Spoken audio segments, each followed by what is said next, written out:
Tempat pembuangan akhir Tamangapa, Kecamatan Manggala, perlu atensi pemerintah Kota Makassar.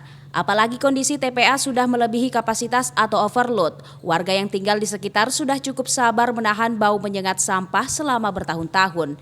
Saat ini program pengelolaan sampah berbasis energi listrik tengah digarap Pemkot Makassar. PSEL ditetapkan sebagai salah satu program di dalam PSN sesuai Peraturan Presiden Nomor 109 Tahun 2020.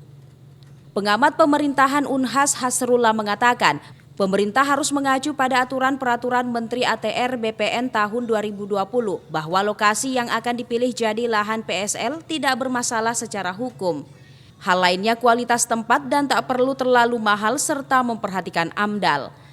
Akademisi Unhas itu berharap agar pihak Pemkot terbuka terkait program PSL ini, terutama dalam penentuan lokasi.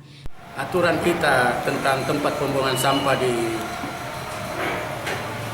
Makassar yang baru harus kita mengacu apa yang pernah di permen dari ATR maupun BPN ya tahun 2020. Yang pertama itu adalah pengkajian kasus yang dilakukan bahwa tanah yang ditempati tidak bermasalah.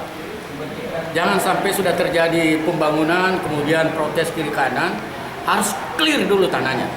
Kalau di Makassar diusulkan 3, mana di antara yang layak dari AMDAL maupun tentang kualitas tempat dan harga.